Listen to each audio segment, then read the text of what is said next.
সাউথের একটা ছবির রিমেক হিন্দিতে হলে যদি সেটা ভালো না হয় আপাদ মস্তক আমরা সেই ছবিটা ধোলাই করি। কিন্তু যখন একটা হিন্দি এত পপুলার ছবির সাউথের রিমেক হয়, সেটা যদি খারাপও হয় বা জঘন্য হয়, আমরা তাহলে সেটাকে রেখে ঢেকে বলি। হাই আমি রূপম। এখন কথা হবে মিস্টার বচ্চন সিনেমাটা নিয়ে, যেটা আমি রিসেন্টলি দেখলাম। মানে আমি নেটফ্লিক্স স্ক্রল করছিলাম, এই ছবিটা আসলে ভাবলাম একটু দেখেই নি। তারপরে ছবিটা আমি 2 দিন ধরে কমপ্লিট করলাম এবং এত ভজা একটা ছবি। এই ছবিটাকে লিটারালি খিস্তানো উচিত যে কীভাবে তারা রেড ছবিটা রাজকুমার গুপ্তা সেই ছবিটাকে এরকম বিচ্ছিরিভাবে চটকালো। এবং রবি তেজা, তার মনে হয় সিনেমা করাই বন্ধ করে দেওয়া উচিত। এত লাউড একজন অ্যাক্টর এবং এত বিচ্ছিরি সিনেমা করে, তার লাইন আপে হয়তো সবথেকে বাজে এবং জালি সিনেমা আমরা পাবো। ছবির শুরুতে তার যে ক্যারেক্টারটা স্কুটার নিয়ে যেরকমভাবে স্লো মোশনে স্কুটার ঘুরতে থাকে, সিংহামের মতো সে নেমে যায় মদন মিত্র চশমা পরে। আমি ভাবি যে ও যখন স্কুটার নিয়ে আটকাবে তাহলে স্কুটার থেকে নামলি কেন ভাই? তারপর সেই ক্যারেক্টারটা কতটা পাওয়ারফুল, এবং যেভাবে তাকে সাসপেন্ড করা হয়, সে অফিসে গিয়ে সিগারেট খাচ্ছে, বলছে যে সাসপেন্ড হয়ে গেছি, সিগারেট খেয়ে নিতে পারি, এখন কোনো সমস্যা নেই। মানে একজন ইনকাম ট্যাক্স অফিসার এরকমভাবে যদি প্রেজেন্ট করা হয়, সেই চরিত্রটার যদি এরকম নৈতিক দিকপত্র থাকে, তার যদি এরকম দেখার ভঙ্গি থাকে, আমার মনে হয় এরকম ছবিগুলোকে ধরে তুলে আবর্জনায় ফেলে দেওয়া উচিত। Just pathetic. এরকম জিনিসপত্র কী করে তারা ছবিতে দেখাতে পারে? ছবিতে ফিমেল অ্যাক্ট্রেস, তার দিকে যেরকমভাবেও তাকাচ্ছে, তার বডি পার্ট যেরকমভাবে দেখানো হচ্ছে এবং অবজেক্টিফাই করা।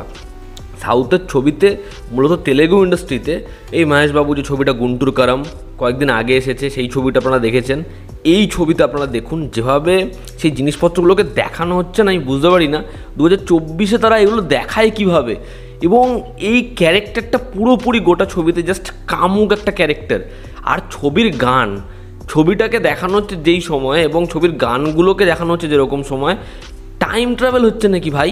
ছবির মধ্যে একটা সিকোয়েন্স যেখানে ওরা কোথায় কোথায় সোনা সেগুলো পেয়ে গেছে এবং আটকানোর প্ল্যান হচ্ছে, ওকে আটকাতে পারছে না, ও সোনা পেয়ে গেছে, এখান থেকে বেরোবে।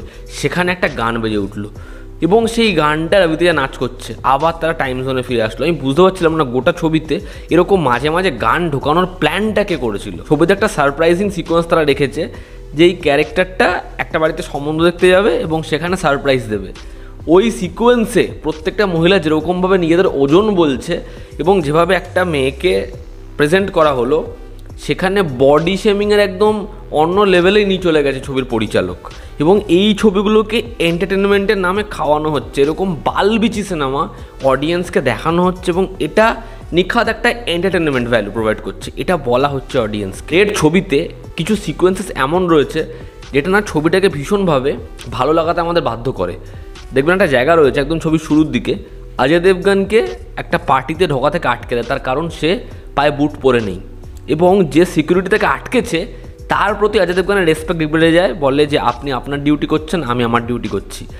যে ওই পার্টিটা আয়োজন করেছে সেও বলে আমি বুট আনিয়ে দিচ্ছি, আপনি প্লিজ আসুন, আপনার মতো একজন অফিসার এখানে আসবে, এটা আমাদের জন্য খুব গর্বের। ও বলে যে না, এটা আমার যে দর্শন তার খেলাফ করবে আমি যদি ঢুকি, তো সে পার্টিতে ঢোকে না।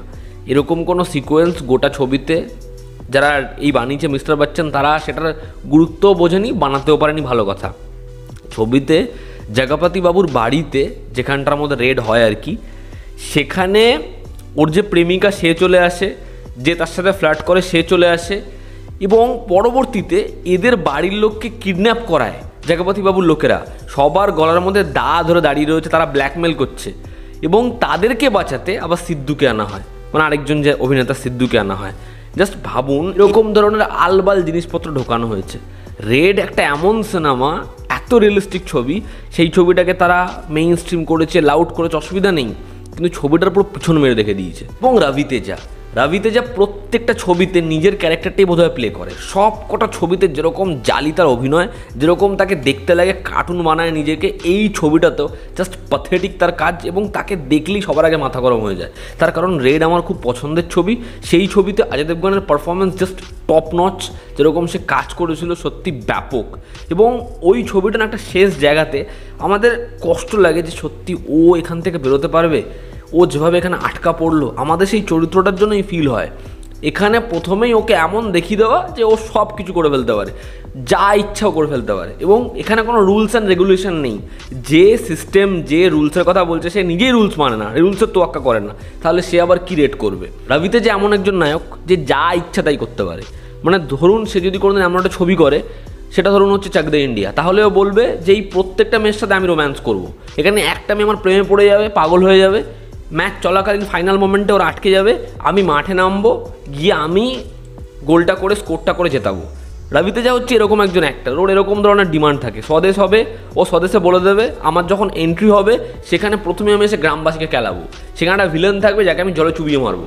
এটা হবে হচ্ছে ইন্ট্রোডাকশন। ও যদি বজরঙ্গি ভাইজান করে, ও বলবে আমার একটা পা থাকবে ইন্ডিয়াতে, একটা পা থাকবে পাকিস্তানে, মুন্নিকে টুক করে নামিয়ে দেওয়া হবে। খুব খুব জঘন্য, খুব জালি, খুব বিচ্ছিরি একটা সিনেমা। যারা যারা আপনারা দেখেছেন আপনারা জানেন, এত জঘন্য রিমেক আমি দেখিনি। নেটফ্লিক্স কীভাবে এই ছবিটা নিল ভগবান জানে। আপনারা যারা ছবিটা দেখেছেন আপনাদের কি মতামত জানাবেন। আমি খুব ফ্রাস্ট্রেটেড এই ছবিটা দেখে। এই ছিল আজকের ভিডিও। ভালো লেগে থাকলে লাইক করবেন, শেয়ার করবেন, সাবস্ক্রাইব করবেন। আবার দেখা হচ্ছে, জনতা আমাদের পাশে আছে। Take care.